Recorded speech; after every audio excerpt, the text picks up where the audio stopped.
Hello and welcome to Season 4 of the Sunday Podcast, presented by sportsshoes.com. I'm Ollie Lum. And I'm Matt Seddon. This podcast is all about elite distance running in the UK. We're here to give you all the latest news updates around the sport, as well as weekly interviews with athletes and coaches. Stay up to date by following us on Instagram and X at Sunday Podcast. And make sure to subscribe to our YouTube channel too, where we post athlete workout videos, shoe reviews and more. Thanks for listening, and as always, we hope you enjoy the episode. Okay, hello, welcome back. I'm sure, as you can see from the title of this episode, you want us to get straight into it. And as normal, or whenever I remember to anyway, I will put a timestamp for Canova in the kind of description for this. But we do have to chat about London Marathon, and obviously that leads us nicely talking about Emil Corres later on as well. But Matt, it seems like it's been a while now, mate. We're recording on Friday the 26th. London seems like it was long gone.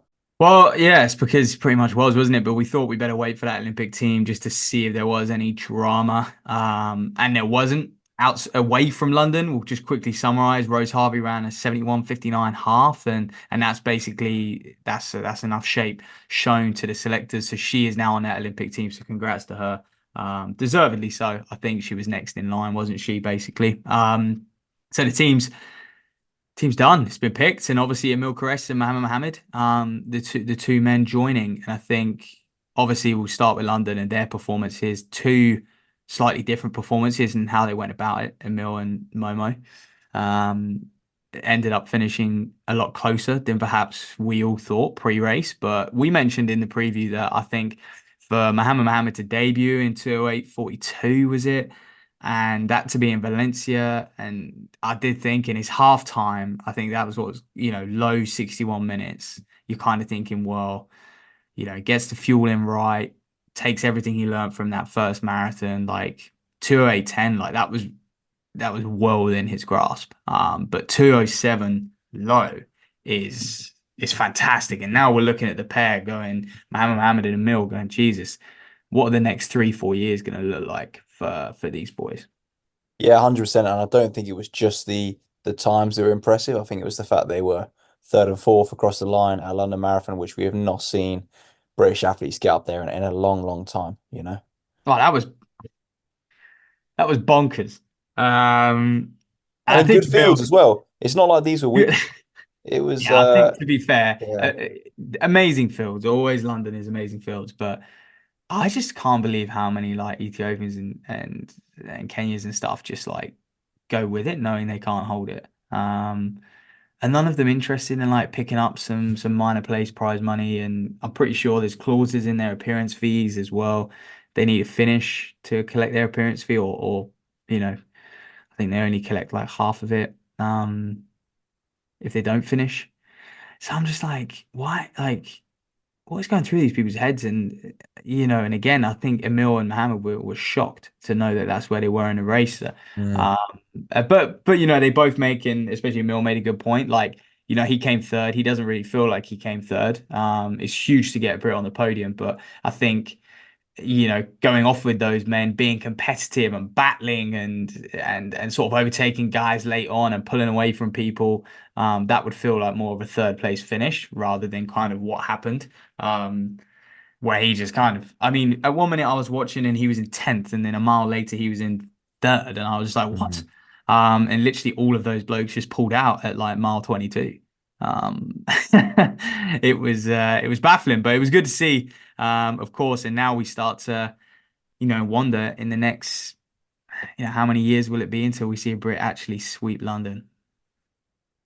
Yeah, and it's obviously something we can hope for, and I'm sure we will see some fantastic performances from Emil Corres and Mohammed in the future. Obviously, I don't want to kind of take away from their performances at all, but I think one thing we have to chat about as well is Mark Scott.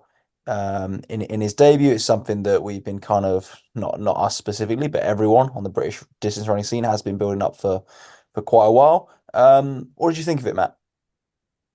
Mate, I thought, again, he didn't really have a choice. I think, and when I say a choice about what speed he could go off at. Like, he just, you announce you're going to go to the Olympics. He wants to qualify you announce you're going to try and qualify for the Olympics, and obviously for Mark, that's doable.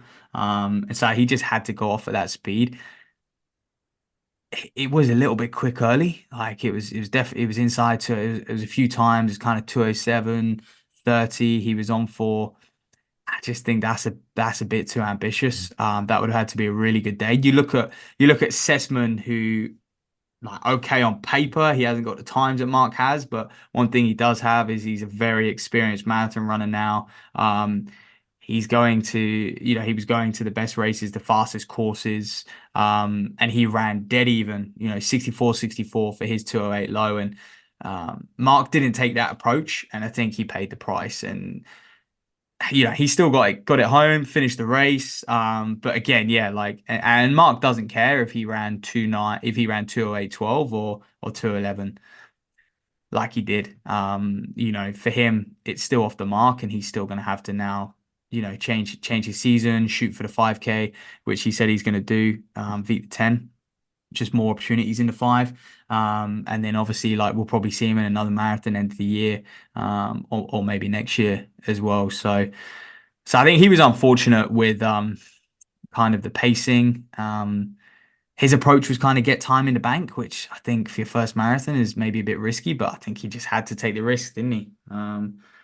Yeah, that's it. Because I think, well, he could have ended up doing like what Mohammed did in Valencia, but obviously you don't have another shot. So Yeah. Yeah. I think you're bang on there. Like it's not ideal, but what choice did he have? If you're going to try and make that team, So yeah, I'm sure he'll be back. And he's definitely someone that in the next 5 years, I still think he's got a place in the marathon. It's just interesting to see kind of how that kind of career unfolds from now.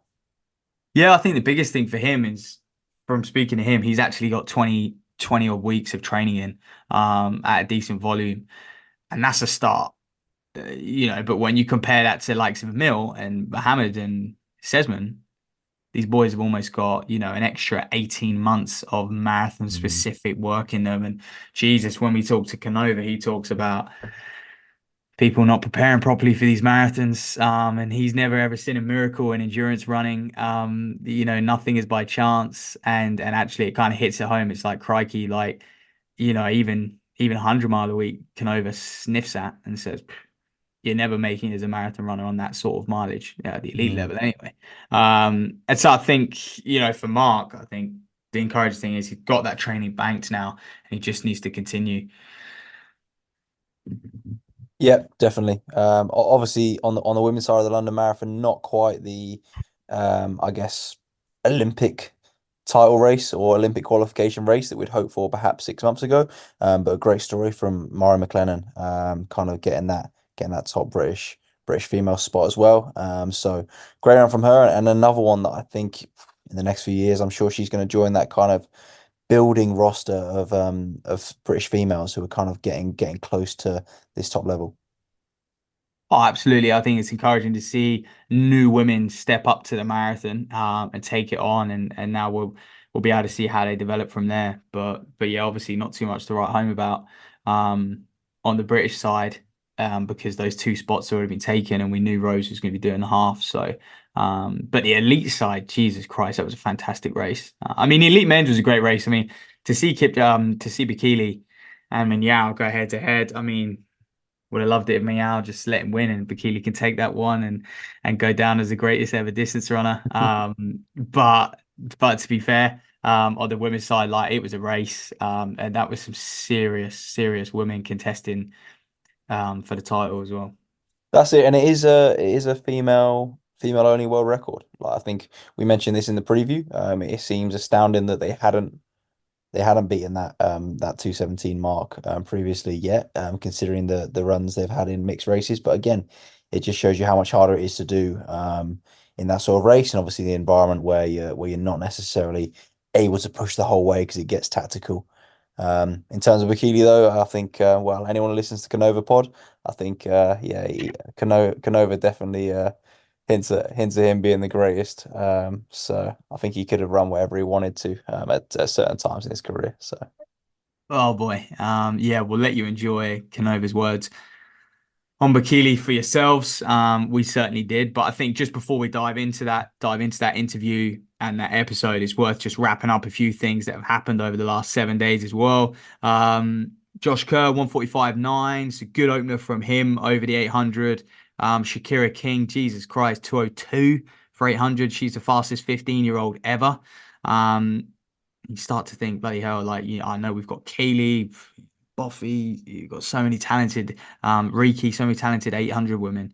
You start to think, God, if a 15-year-old's running 2-2, like, I know it doesn't always pan out that way. But, how long is it? If she's even 18 and she's running 158, that's exciting.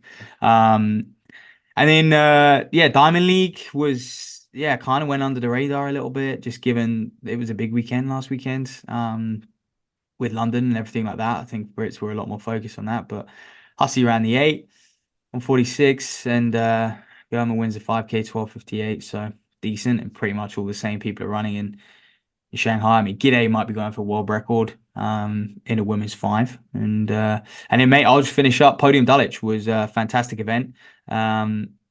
As always, those podium events, it was free pizza, free beers after, like, very sociable after the race. Like, I just absolutely love it. And I just think it's these events without our, like, I guess people might be listening and think, oh, we're being biased, but genuinely, like, if you are a distance runner, like, they are just such good fun. Like, you go there, you smash out your race. There's 4 races, bish bash bosh.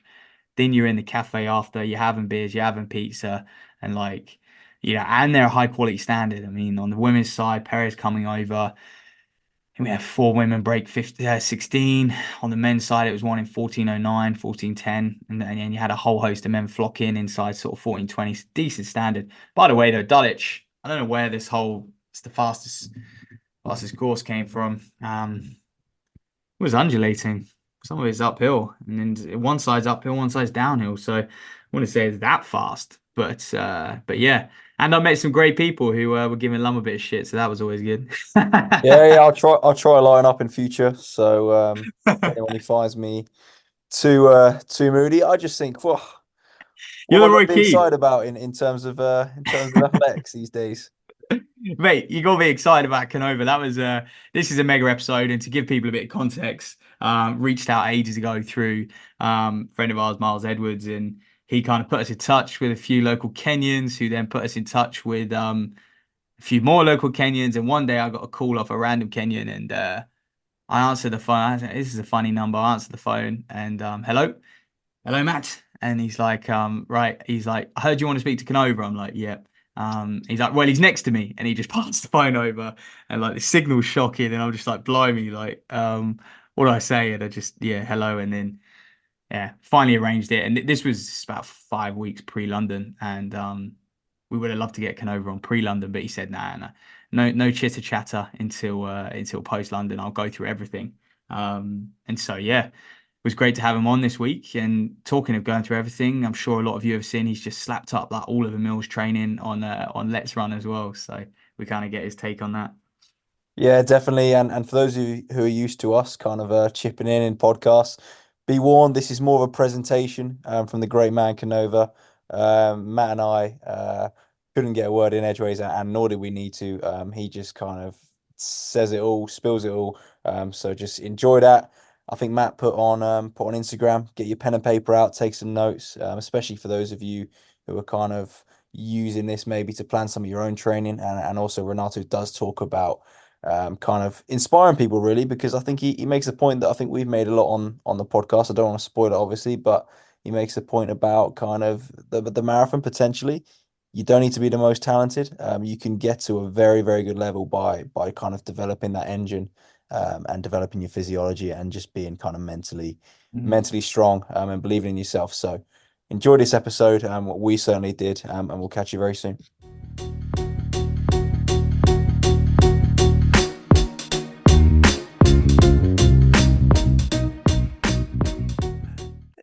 Physiology is a experimental type of science, is a deductive science. So can only explain what already happens. So don't think that can be like an inductive science. Inductive science is mathematics. If I have to create a rocket for going around Mars, I have the calculation before. So I go to calculate what we have to do, and if everything is okay, the rocket can work. But physiology is not like this. And this is one of the big problems when we speak, for example, about the topic, because everybody has a type of experiment or with amateur, with people that are very far from elite and don't know really what the training for an elite athlete, very well training, can change in his own physiology. So it's difficult to put together the two things. But you study one subject, and the final you want to have a reference with another type of subject that is different. It's like to study apple, and when you speak about orange, it's the same thing. So, for example, about Kevin Kiptum, you think that it's possible to speak about science? No? When he died and we went in his village, he didn't have a house. He didn't have a freezer. He didn't have anything. Do you think that in this situation it's possible to speak about science? The science was that his coach, that was not really a coach, no, was able to put in the mind of Kelvin the possibility to run 300 kilometers per week, like already we did with many others 40 years ago or 45 years ago, with the difference that many of these kilometers were practically very fast. The difference with the past is that the long run now become fast, not every time, but I give you an example. 4 weeks before the world record of marathon with Wilson Kipsang, at the end was 2:03:13, 2:03:23, excuse me. We went for 40 kilometers at 2,000 meters of altitude in a place called Nangili with the same time, 2:03:32, practically. That period I considered 6 seconds per kilometer of difference, of whom 3 seconds for the altitude, because for this type of athlete there is not a big difference, and 3 seconds for the situation of the road, where a rough road with a lot of stones or something like this. So 6 seconds, it means 1 minute every 10 kilometers. It means in training, running 1 hour 59:30 in 40K in training 4 weeks before. That is a marathon, full marathon in 2:06. So how much is the percentage of speed when you run 2:06 if you are able after 4 weeks to run the world record in 2:03:23? The percentage is 96%. 96%.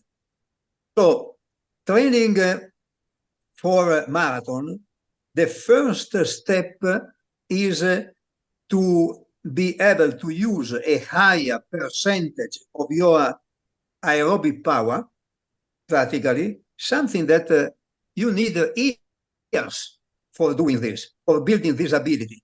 Because now we have also advantage comparing with many years ago.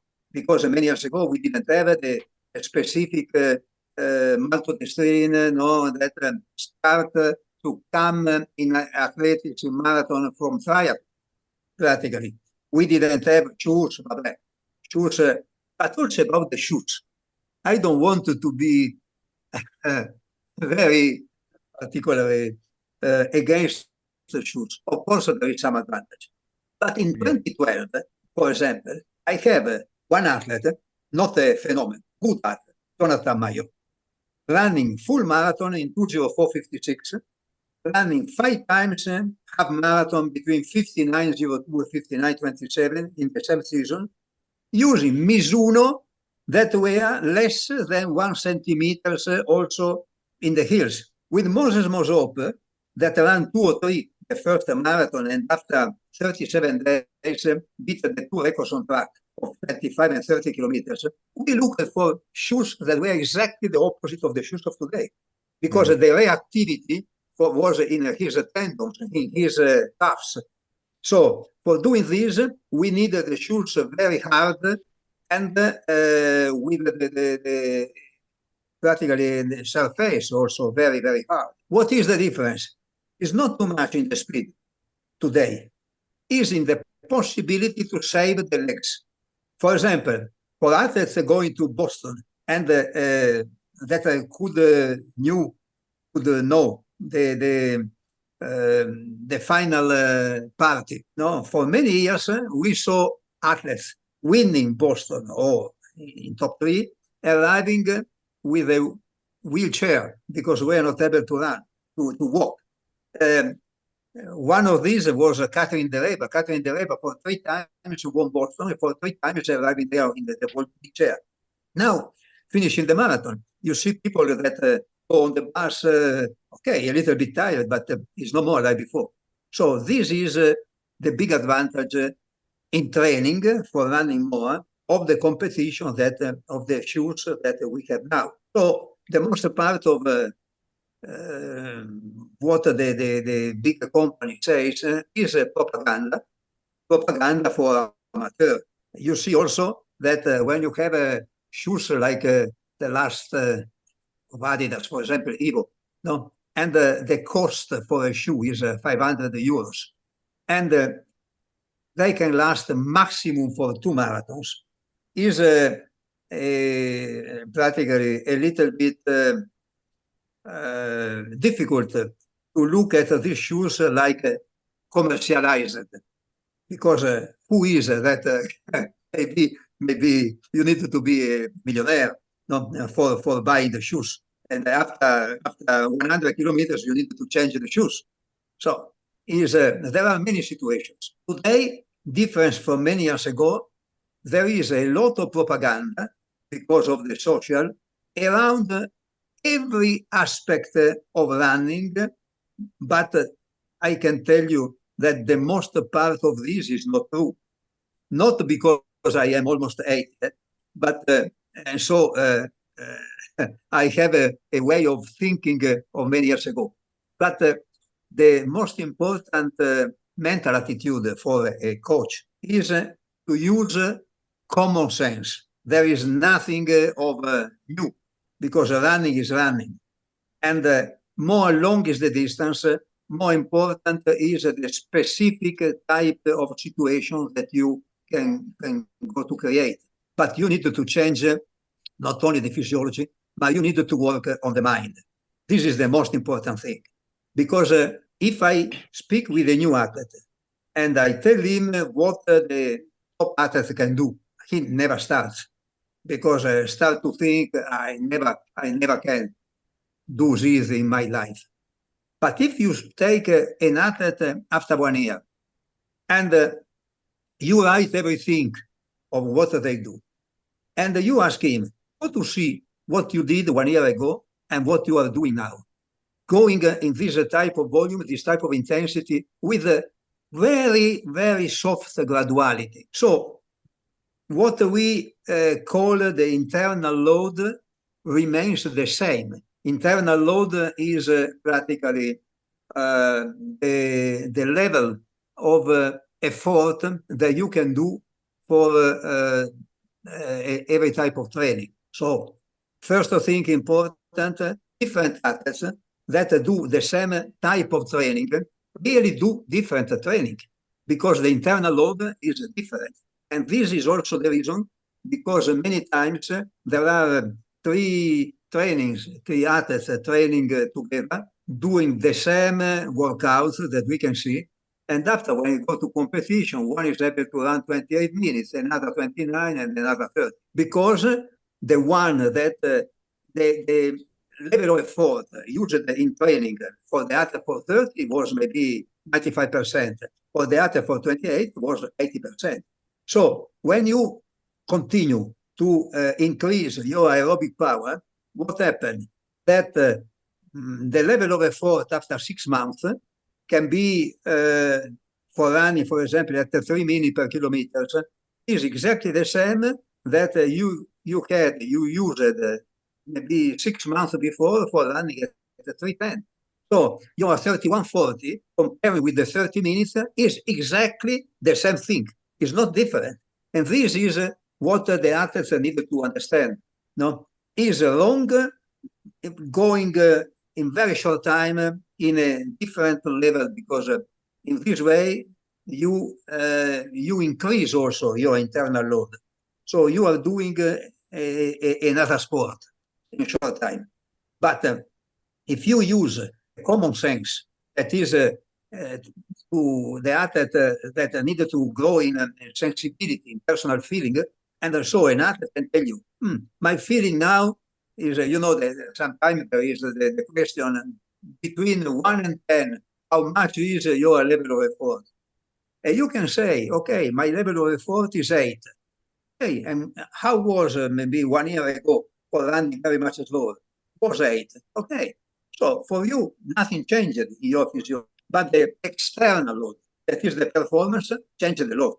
So the first thing is to have a patience for this, and not to put a limit in your. I always say to the athletes, don't let your mind to decide, let your body to decide, because 95% of times you are able with your body to finish a workout, no, that before starting you suppose not possible to do, no, and every time you do something that you suppose not possible to do, you have a small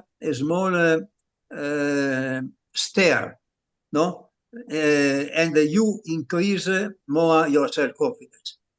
So what is important is how we can build the self-confidence of an athlete, because self-confidence is not and self-esteem is not without this you can't be a winner. You can't be a winner. Another thing is athletes and coaches need to know the history of athletic. Very few coaches instead know the history. Maybe they know the history of the last 5 years. No, I give you an example in United K. Do you think that it is possible that with athletes in 1985 running under 330, we speak about Steve Cram, we speak about Sebastian Coe, we speak about Ovet, that was not under 330, but not bad. So in the top 10 at the end of 1991, top 10 in UK, in 1500 meters, that for them is the most important distance, no, for UK, mile and 1500 meters. So the number 10 was an athlete for 332, number 10.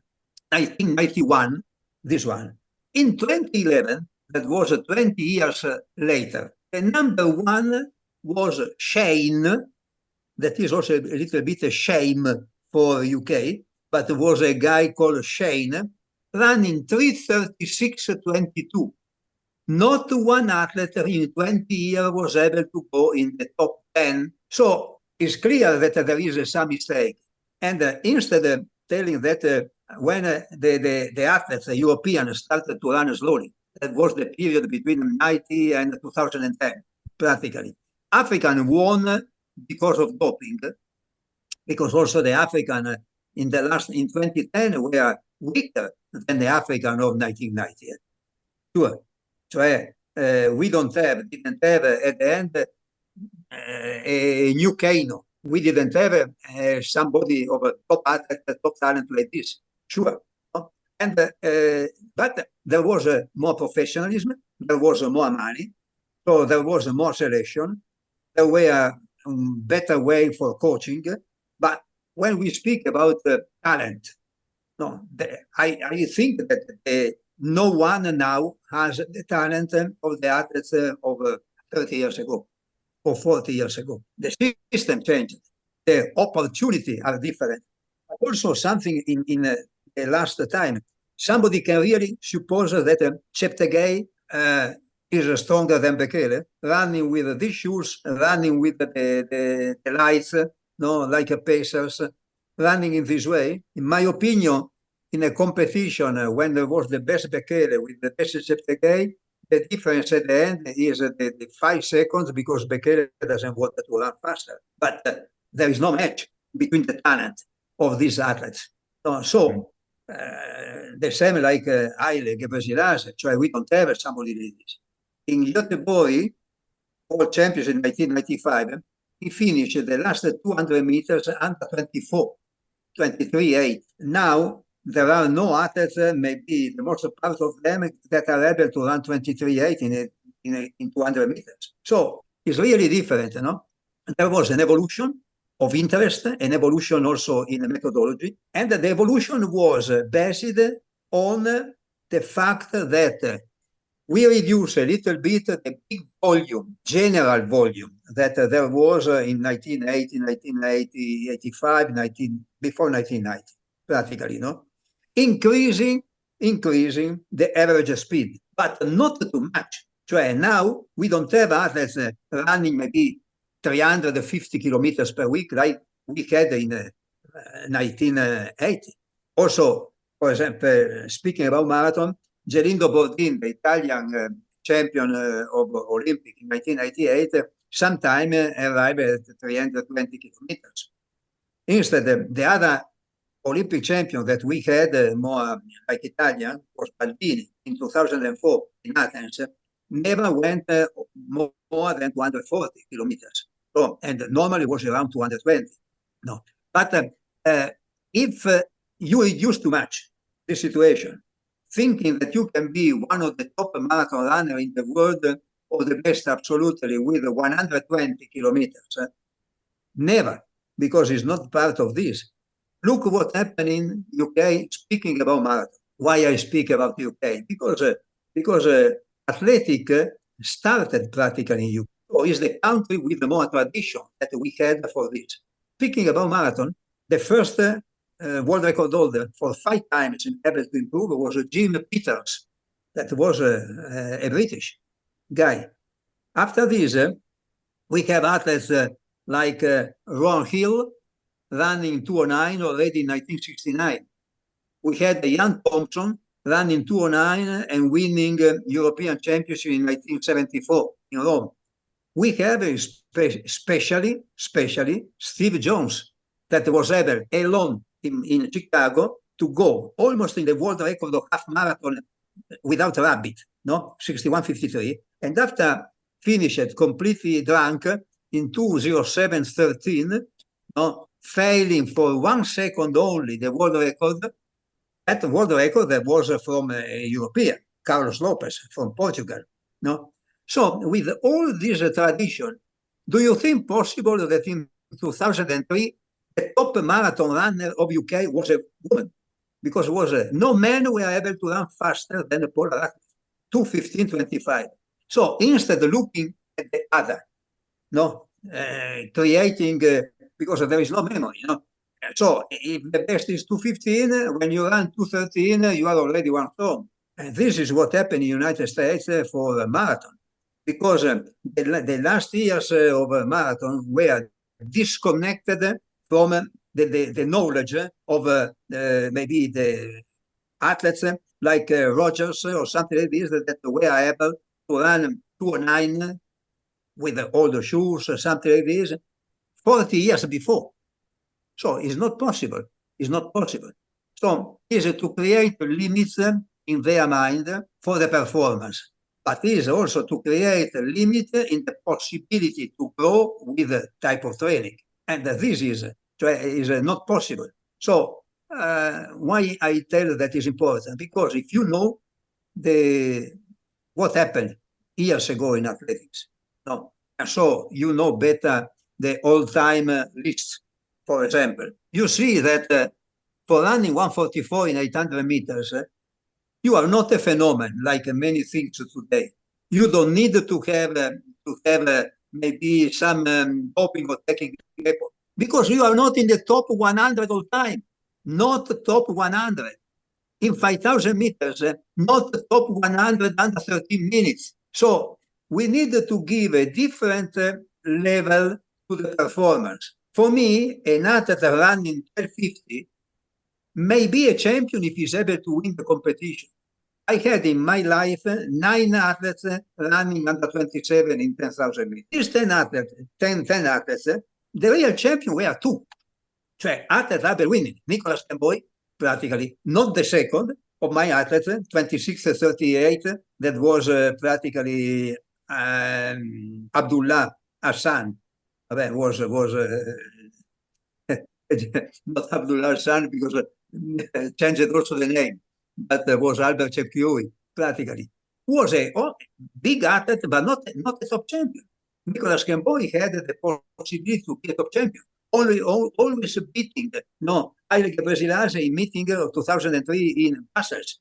The difference was 20 centimeters between Haile and Nicholas, because Nicholas did some mistake. Also, attacking in the turn, something like this. If he's able to wait, go to win.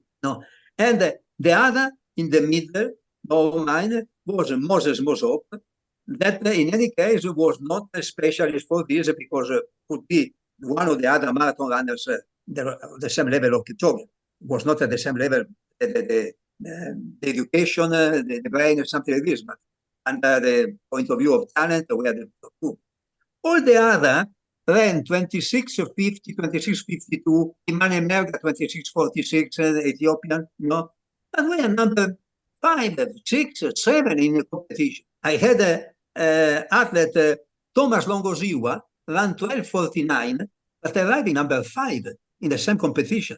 And after won bronze in Olympic, good athlete, not a top champion. Top champion is something else. Top champion was Shahid. And we saw the difference.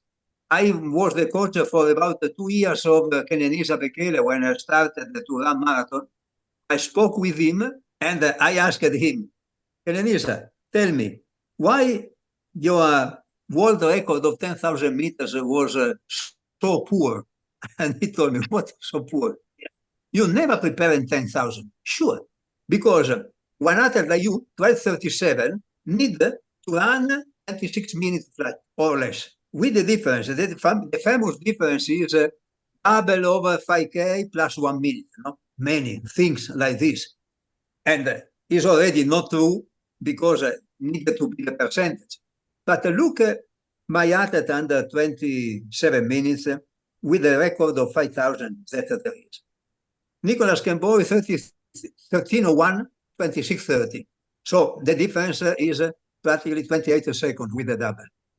Albert Chepkirou, 12:56, 26:38. John Courier, 13:09, 26:52. Only for telling something. Instead, who, like Mark Bett, 12:55, 26:52, was there in the range of 1 minute or something, never prepared 10K, around 26:52 without preparing. So at the end, for an athlete like Bekele, if he had to prepare 10,000, the difference with a double over 5 could be 40 seconds, 45 maximum. So 12:37 practically is 25:14. It means 26 flat. And he laughed and he told me, yes, you have a reason. I won 10,000 because it was easier for me. But the 2 times that I attacked the world record, one time I was sick and one time I was out of shape. So when we speak about the freak of natures, these are like Bolt in sprint, is another thing. It's completely different. I saw Bolt, 16 years old, in Kingston, in World Junior Championships, beating all the athletes in 200 meters that were 3 years older than him. So when I saw him running, I started to think, this guy became the new record holder of 200 and 400, because I never supposed 100 meters for him, practically. So when you see somebody like this, it's not that you need to speak about doping for running so fast, like many can do. Doping is for the second, they want to try to arrive more close, because the difference is so big. It's like now Duplantis when we speak about the pole vaulting. The difference is so big that you are doing another sport. You have and this is when we speak about the absolute talent for every type of practically of event. Is something that, but normal coaches, normal athletes, amateur, but not only amateur, also very good athletes, don't accept the idea that there is somebody that has a gift from God that the other can't have. But this happens in everything. Happen for the who plays piano, practically, and not everybody can be able, and not everybody can be Rubinstein, practically. Happen for everything. Not everyone can be Pavarotti when you go to have a singer. So we need, and I don't understand why when we speak about running, everybody supposes that for arriving at the top, the only thing is only the will that you have. And you are training, and everybody thinks to be the best talented, the best training, and the most serious athlete that there is. So, for justifying who arrived 3 minutes in front of him in 10,000 meters, the only solution is doping for the other. And instead, there are limits for everybody. The real question is one that doesn't have this talent. Can we advise one person not with this type of talent to use all the time, all the motivation, all the practically the will that can have, like a top athlete for reaching the same level of intensity is not possible, but the same level of volume. Cioè, you are an athlete for 30 minutes. You are not practically relative for an athlete for 26. Absolutely. So there is a sense, a common sense that you want to run 250 kilometers per week, and for going from is the right way for moving from 30 till 28 to 30. But 28, 30 can justify to have your life for 5 years or something like this completely dedicated to athletics. Which advantage you can have then, apart the satisfaction? You see, we have already this type of mentality with athletes that for European are top. If you are an athlete marathoner in the market of marathon, do you think that there is some difference if you run 2:10 or if you run 2:07? There is no difference. In both the cases, you don't have a contract with any company. In both the cases, you don't have a ticket. It only maybe for going to compete in a marathon in some place. So if you are 2:07 and you can run 2:05, there is a reason. But if you are an athlete for 2:10 at the maximum you can run 2:07, 2:08, do something else. You prepare for this, you go for a marathon in China if you are able, where there are good races and it's possible to win with the 10 to 11, not today, but maybe still 2 years ago. And you don't dream, practically, that you want to go in a major in Berlin, in Chicago, because it's fast, because somebody beat the world record. The course, the fastest course is in Italy. But the record of the race is 2 minutes, 2 hours 32, because the first prize is 1 kilogram of coffee. You see, so the race is who is the fast race? Because Chicago, for example, is less fast than Berlin, and Berlin is less fast than Valencia. But if you find the Kelvin Kiptum in this shape, Chicago becomes the best. When athletes tell me, I want to go Berlin because it's fast, and because there are 100, for example, $150,000 of a prize. Yes, but it's not for you. It's fast, but it's not for you, because $150 is not for you. There are the top athletes going there, trying the world record or trying to have $150,000. You are not in this type of community. You are different. So the first thing is to dream a little bit, but also to be more linked with the reality. Otherwise, the next situation is the full frustration.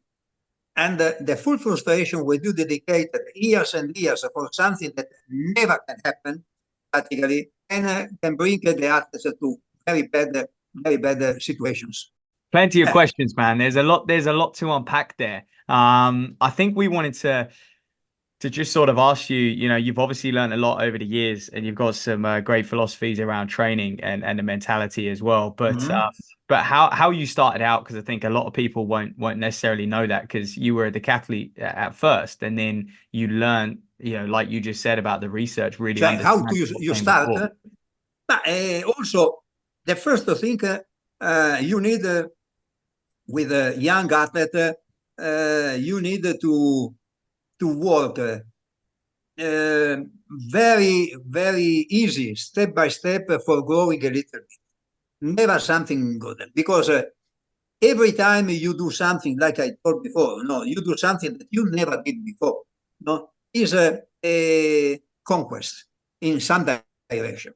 So fundamentally, first thing, training is the answer to some stimulus that you give to the body. Okay, so the stimulus are in our events practically in two directions, or intensity or extension, but not or, because the two situations are connected. No, look, for example, a pyramid. If you wanted to have the pyramid higher, the top, you need also to have the base more wide. No? So this is a normal mathematics. Two similar triangles. This is the situation. So we can't increase the intensity if we don't increase also the base. And this was the big mistake of British coaching for 20 years more, 1995 to 2015.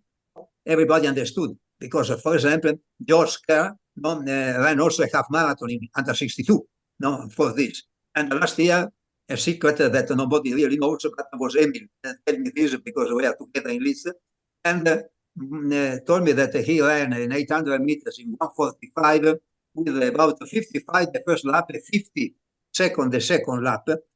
So I tell you that this George Kerr never can be beaten by Jakob Ingebrigtsen.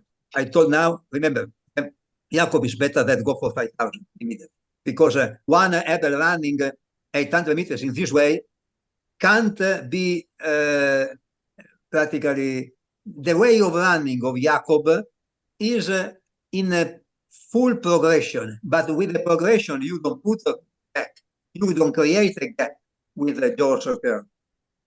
Could be a Timothy Cheruiyot like in 2019 in Doha, that went for the first lap in 52, but it's not the system for Jakob.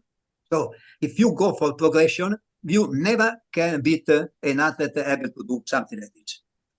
So this is for looking what happened. And with this type of speed, understood that the base for running more in this direction is also to have a more aerobic power. So was the reason because he ran 10 half marathon. Jakob himself says that his best event, in his opinion, is a half marathon. Oh, I don't think, me and you, but he is what he has in his mind. And so what happened? I give you an example, practically. When you want to improve every type of distance, you need not to start from speed, you need to start from extending what you are already able to do. Example, you are an athlete that in training you go for 10 times 400 meters in 62 with a 1 minute recovery. At the end of this workout, we go to take a lactate, and we discover, for example, that you are about 14 millimoles.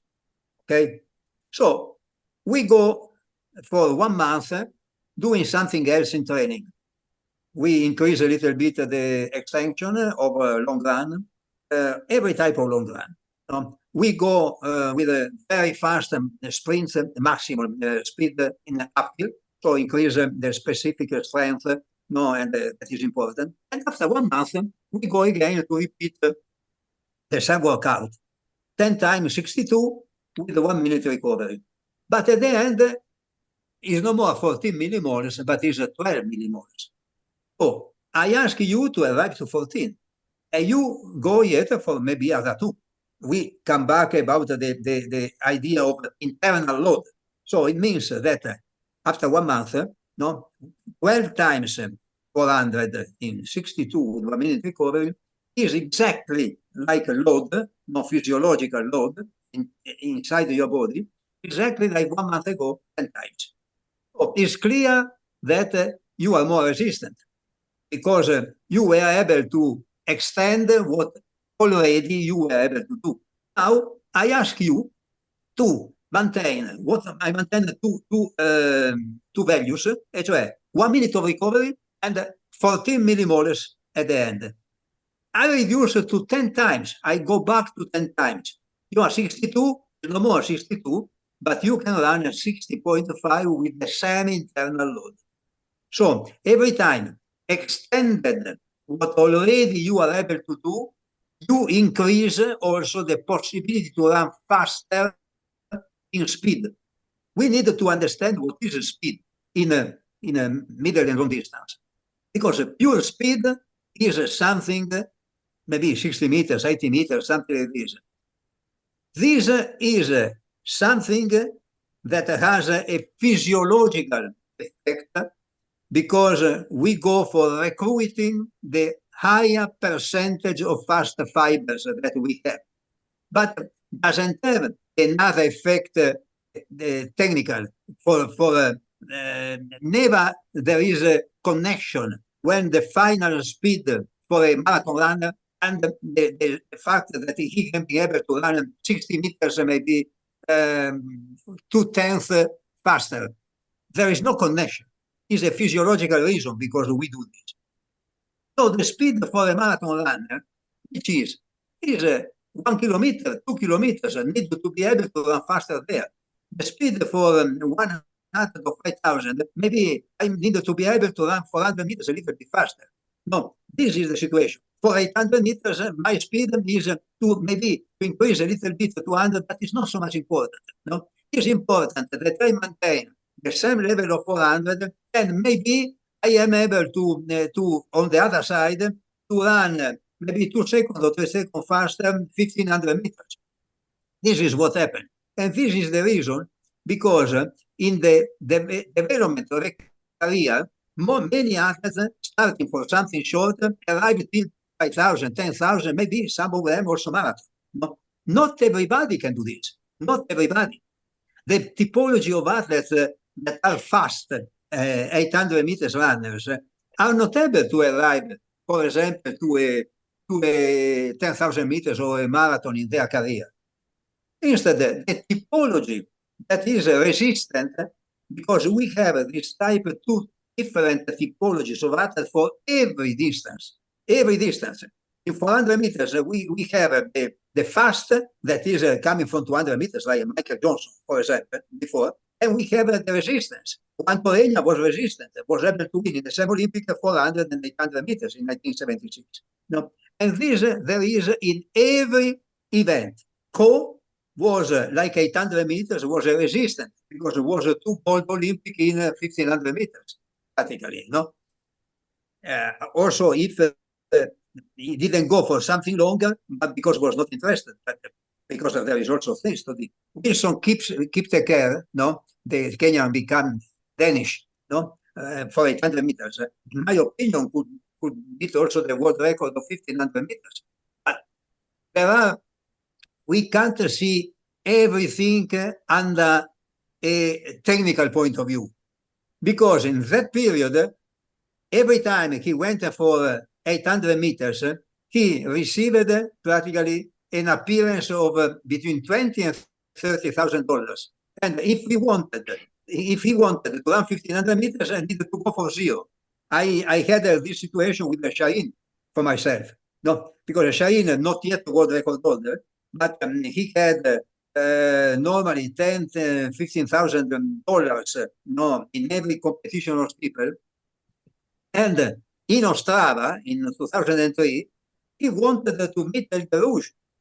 And I remember that we spoke with his manager, no, and the manager told me no, because in steeple they offer him 15,000, and in 5,000 nothing. And then was Stephen, not yet Shaheen, but was Stephen Cherot, not yet, no. That told to Ricky Simpson, no, Ricky, you don't understand. I don't look for $1,500. I look for El Garouche. I want El Garouche. So he went there, won with 12:48, beating El Garouche for free. Cioè, sometimes there are many situations. Not if you go to see the personal best of athletes arriving in their maximum of career, you see something really strange. So look, for example, Eliud Kipchoge, the personal best in half marathon is yet 59:20, the first half marathon of his life. He ran 59:50 in the second half, beating the world record. Right? What if there are the mathematics that try to look something physiological coming from numbers is a problem. I tell you an anecdote about 1972.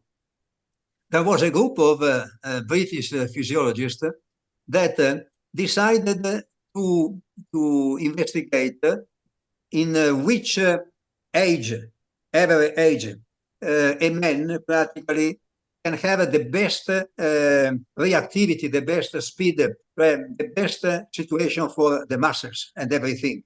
And many people go to look for athletics because athletics, different from other sports, has a measure, the possibility to measure what happens. So what they did, they went to see the finalists in all the Olympic after the Second War, so 1948, 52, 56, till 1972, practically, and with the age, with the days also. So 20 years, 252 days. Look, everything, and after the final results was that the average age was 21 years and a half, something like this, practically, you know. And they went to see that under the physiological point of view, this is the best age for a sprinter. The problem is that they didn't know anything about athletics. And the athlete in that period, there was not a professional athlete like today. But the most part of sprinters came from American university, something like this, and this happened for the United States and happened for Jamaica, that we are the two practically with the most part of results. And after this, without money, practically, when they finished university, 21, 22 years, they needed not to look for running, they needed to look for surviving. So they went for some job, something like this. No? If they didn't consider the social situation that there was like a parameter for the numbers that they went to analyze, practically. But if they knew athletics, could know, for example, that in the American relay for 1972, winning, no, the third athlete, Mel Pender, was already 37 years old because he was one for 10 years not competing because he was in Vietnam. They could know what happened with the Olympic champion of 1964 in 400 meters, Mike Larrabee. This guy in 1952 was 20 years old. And arriving in the trials, American trials, number 5, so was out of the relay. That period was not possible like now to have a rows of athletes and you could also change. No, needed to be 4. The 4, no, from the beginning till the end. So went for degree in the university. In 1956, he tried again with maybe 6 months of preparation and was again number 5. In 1960, was again number 5.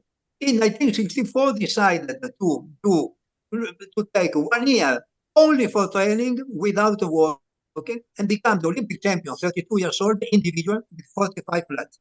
So no, now we have sprinters that are almost 40 years old.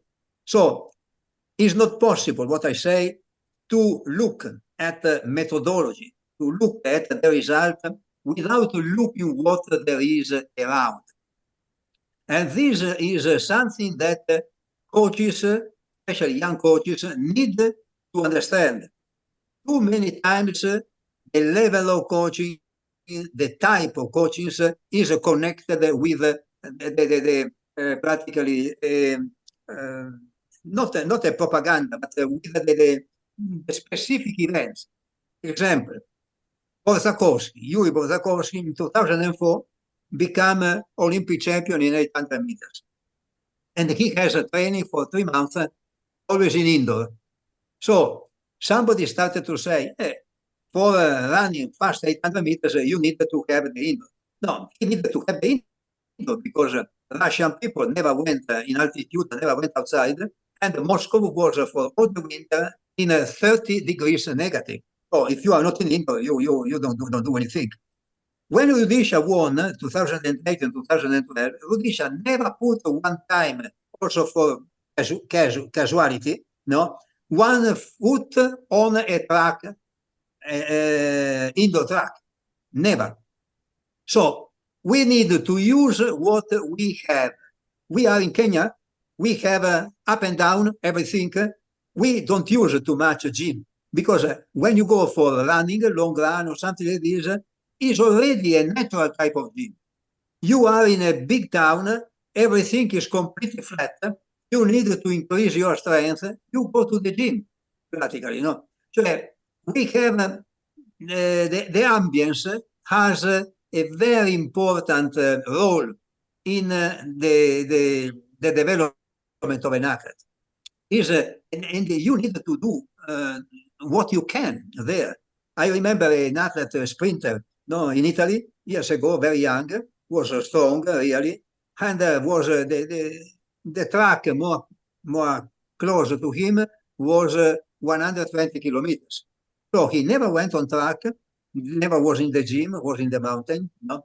So we looked to, you have some maybe timber or something like this. Okay, this is for shoes. You can do this type. So at the end, he tried to use what he had because there was less facilities, there were less facilities, but something more that we don't have in town.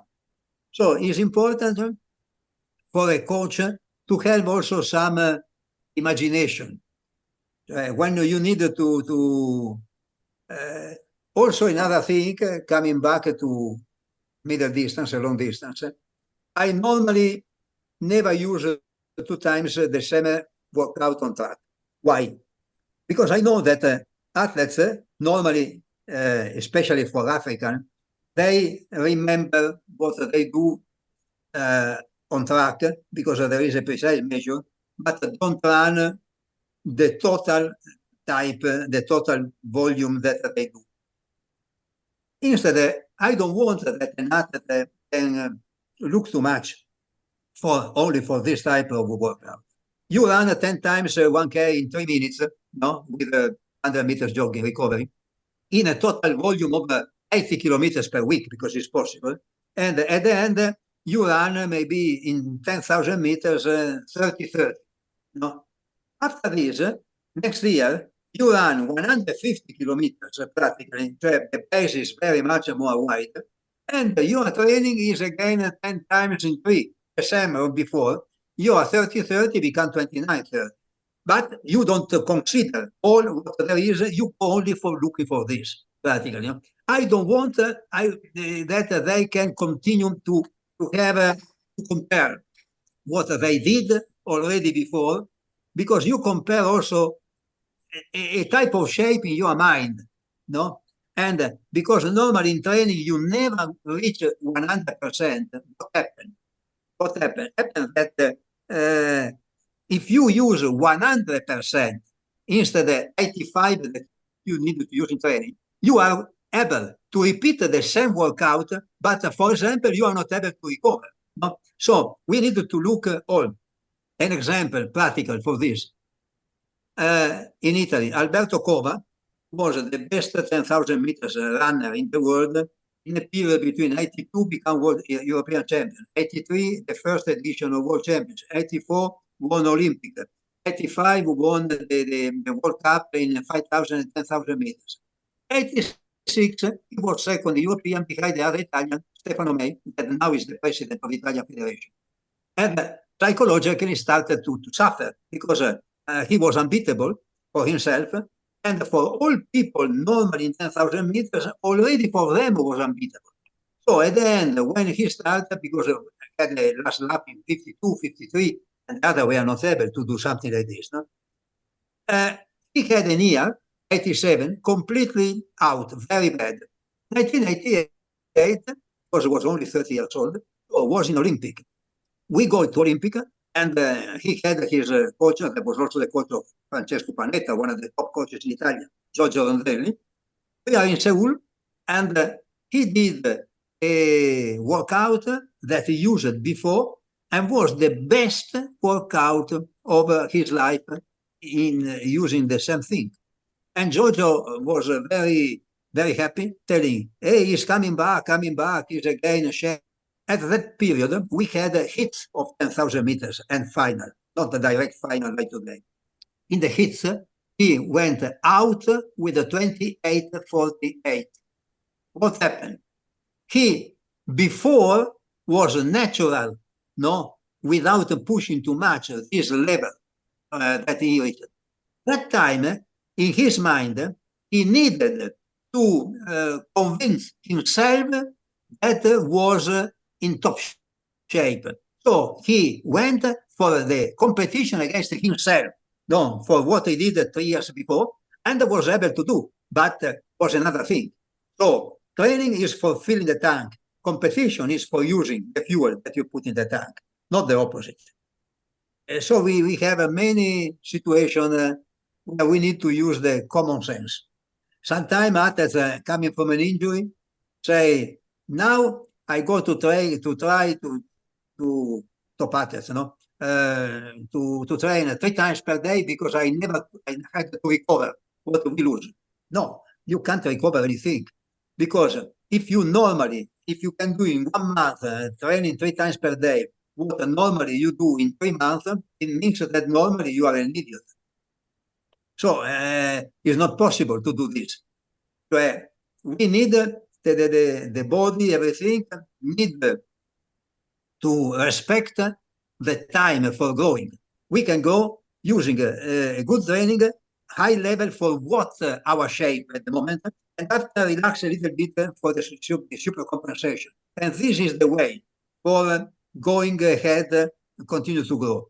If we want to force the natural time, of our biology, our physiology, something like this, we go for having new injury, and never we can have good results.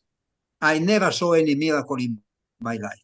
And my life for coaching now is 55 years. That I'm also more, 60 practically. No, and I never saw one time, never, in our events. In other events, like for example, high jump, I saw people remaining for 30 days without something specific and do something else. And after they have the explosion of nervous energy, jumping the personal best, and after for 1 month they are like a battery without any energy. No, that is possible. But for endurance, it's not like this. Absolutely.